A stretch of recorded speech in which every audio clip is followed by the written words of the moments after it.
अस्सलामुअलैकुम सामीन, मैं हूं मोहम्मद अदनान और आप मेरा यूट्यूब चैनल अदनान प्रिंस देख रहे हैं। आपके इल्म में है कि जैसा कि 2 इंटरव्यूज में मैं आपको ये बात बता भी चुका हूं और आज जो है वो चेयरमैन का जो मेरा तीसरा इंटरव्यू है बल्दियाती इलेक्शन के हवाले से। जरा पहला इंटरव्यू में जो मैंने जो लिया है आमिर शेख साहब का है, उनका मौक़िफ़ भी आपने सुना। दूसरा इंटरव्यू जो मैंने लिया है वो है चौधरी नईम अली गुज्जर साहब का लिया, पाकिस्तान मुस्लिम लीग नून से जिनका ताल्लुक था, और आमिर शेख पीटीआई से। और अब सामाईन एक मैं ऐसी शख्सियत को आज मैंने मधु किया है, खूबसूरत सा चमकता हुआ नौजवान सा चेहरा है और उसने सियासत में एंट्री डाल दी है। आज मैंने उस शख्स को जहां पे मधु किया है तो वो है पाकिस्तान। अच्छा, वो एक नया चेहरा है और वो नई जमात है। वो कौन सी नई जमात है सामीन, आपको बताते हैं। पाकिस्तान मरकजी मुस्लिम लीग, वो उसके चेयरमैन मेरे साथ मौजूद है।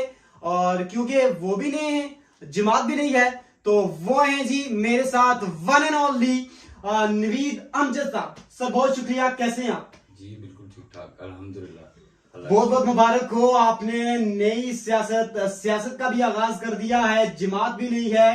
क्या सबसे पहले तो ये बताएं, सियासत का आगाज कब से किया है? सियासत का ऑफिशियली आगाज जो है वो हमने अभी रिसेंटली ही किया। इतने ज्यादा हम कोई पुराने सियासी साथी नहीं है, मगर खिदमत के वाले से हम G7 के आपको बताता चलूं क्या। अच्छा, वो गल्ला आगे चलाएंगे। अच्छा, कैंपेन कैसे जा रही है? ये कैंपेन माशाल्लाह बेहतरीन जा रही है जी, अल्लाह का बड़ा शुक्र है, अल्हम्दुलिल्लाह। जबरदस्त कैंपेन जा रही है और जबरदस्त रिस्पांस आ रहा है G7 के अवाम का। अच्छा, आपकी माशाल्लाह एज भी अभी इतनी ज्यादा नहीं है और आपने जिम्मेदारी भी बड़ी ज्यादा ले ली है, तो जाहिर टीम जो है वो आपके मातहत है, तो थोड़ी मुश्किलात तो होती होंगी, उसको किस तरह पूरी करते हैं? आप बिल्कुल ठीक कह रहे हैं, मुश्किलात तो जारी बात है, जिंदगी का हिस्सा है और कामयाबी तक पहुंचने के लिए मुश्किलात का सफर तो तय करना पड़ता है। और प्रॉपर टीम है जी अल्हम्दुलिल्लाह, हमारी फुल कोऑर्डिनेशन के साथ हम लोग चलते हैं और जो भी बात होती है हमारी वो प्रॉपर जिम्मेदारी के साथ होती है। और अल्हम्दुलिल्लाह अल्लाह पाक ने मुझे बड़ी अच्छी टीम दी है। आपने हमारा पैनल भी देखा है और G7 के अवाम बड़े अच्छे तरीके से जानती है, कोई बाहर का चेहरा नहीं है, सारे G7 के लोग हैं। और जमात नहीं है, चेहरा जो है वो नया नहीं है, चलो ये भी मान लेते हैं। क्या मंशूर है आपका इस पार्टी का? जरा नहीं है तो मंशूर क्या लेके आए?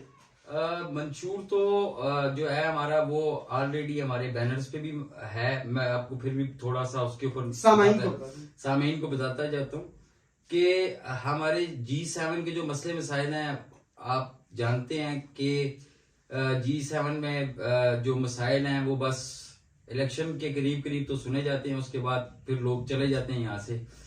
और जो G7 के अवाम है उसको मुश्किलात का सामना करना पड़ता है।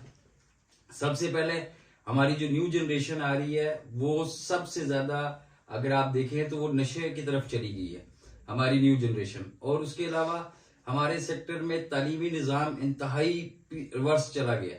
और इसके साथ आप मेडिकल का हिसाब लगा लें तो उसके अंदर भी हमारे जो G7 की अवाम है उसको कोई खास फैसिलिटीज मुहैया नहीं है। तो हम चाहते हैं कि इसके अंदर जिस तरह से इस्लामाबाद के बाकी सेक्टर्स में बेहतरी आई है तो हमारे सेक्टर में भी आनी चाहिए, और उसी के लिए खड़े हुए हैं और उसी के लिए इंशाल्लाह आगे तगोदो करेंगे। हमारी जो G7 की अवाम है उसको कोशिश करेंगे कि ज्यादा से ज्यादा सहूलत दे सके। अच्छा, अरे भाई ये बताइएगा सर कि इससे पहले जो कैंडिडेट थे आप उनके कामों से मुतमईन हैं या नहीं? ज्यादा मैं आपको नहीं मुश्किलात में डालूंगा, ये सिर्फ बता दें कि उनके कामों से आप मुतमईन हैं या नहीं। अगर देखिए हम उनके कामों से मुतमईन होते तो हम सियासत में फिर क्यों आते? सियासत में आने की वजह यही है कि जो हमारे पुराने साथी हैं, भाई हैं हमारे, हम उनकी बड़ी इज्जत करते हैं, क्योंकि ये गली मोहल्ले का इलेक्शन होता है, इसके अंदर प्यार मोहब्बत जो उनसी है वो पहले हमें रखनी चाहिए। आखिर कोई खामियां कुछ चीजें इस तरह की हमने महसूस की हैं, क्योंकि मैं आपको बताता चलूं हम यहाँ नए नहीं, अल्हम्दुलिल्लाह हमारा 4th-5वीं पीढ़ी यहाँ चल रही है। हमें G7 की अवाम बहुत अच्छे तरीके से जानती है और जो मसले मसाइल हैं हमारी थाना कचहरी तक रसाई नहीं है। G7 से कोई चला जाए उसको मतलब वो इंसान ही नहीं समझते। तो हम चाहते हैं कि हमारे जो यहाँ के लोग हैं, जो G7 की अवाम है, देखें जो जितने भी बड़े हैं उनके कोई ना कोई सोर्सेज होते हैं और वो अपना मामला चला लेते हैं। हमारी अवाम खराब होती है, उसको बार बार कॉल करनी पड़ती है अपने दाएं बाएं, और यहाँ की जिनको कॉल करते हैं वो यहाँ होते नहीं है। तो हम यहाँ G7 के लोग हैं, यहाँ हर बंदे के साथ हमारी रसाई बड़ी करीबी है, और इंशाल्लाह अल्लाह ने जिंदगी दी। मैं आपको एक और चीज इसमें शामिल करना चाहूंगा। हमारा मौकफ ये बिल्कुल भी नहीं है कि हम जीतेंगे तो ये काम कराएंगे, हम हारेंगे तब भी काम करवाएंगे। अच्छा, अल्लाह के हुक्म से। चलो ये बात ठीक है, पहले लीडर तो चलो कम से कम मिलेंगे, हारेंगे तब भी काम करवाएंगे इंशाल्लाह। अच्छा, बहुत अच्छी बात है, ये सोच बहुत अच्छी है।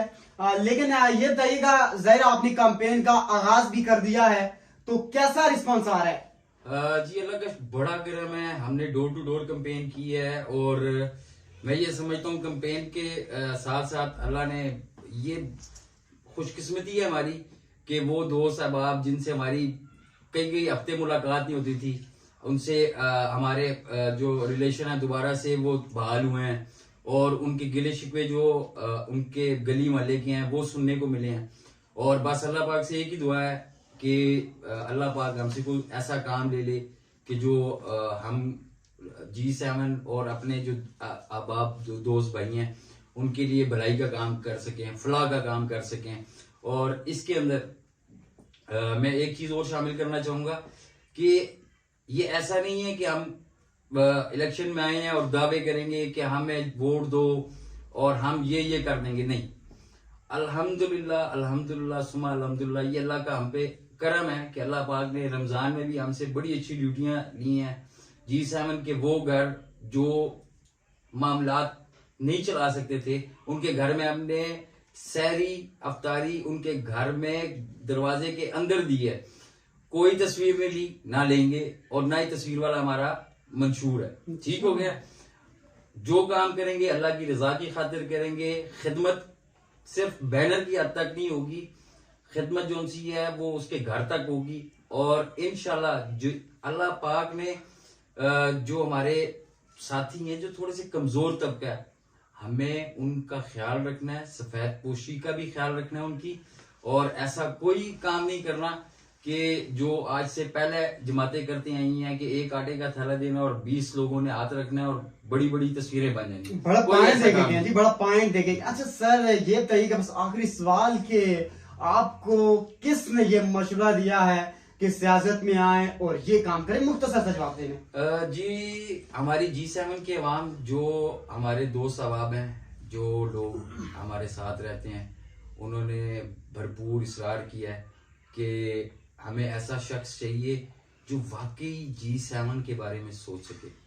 G7 1 2 3 4, मैं पूरे G7 सेक्टर की बात कर रहा हूँ।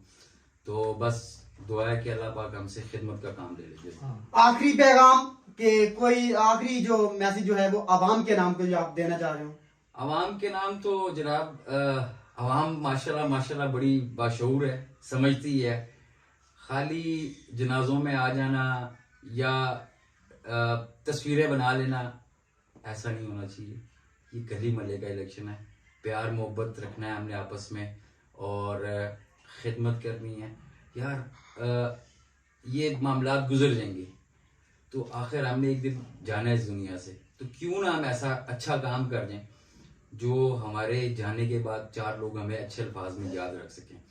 और इसके अलावा मैं अपनी G7 की आवाम से एक गुजारिश करूंगा कि जनाब अल हबीब मार्केट के करीब हमने ऑफिस बनाया है और बहुत से लोग जानते भी हैं, और हमें खुशी होगी कि किसी किस्म का मसला वो गैर सियासी किस्म का भी हो तो आप हमारे पास आएं, हम जो आपकी खिदमत कर सकेंगे करेंगे। और जो हमारे नॉन मुस्लिम भाई हैं वो भी बड़े अच्छे तरीके से हमें जानते हैं, और उनके लिए भी यही है कि जो भी उनके मामलात हैं रस्मी उनके रसूमात हैं उसके अंदर हम उन्हें पहले भी सपोर्ट करते आए हैं और आगे भी हम उनको सपोर्ट करते हैं और करते रहेंगे।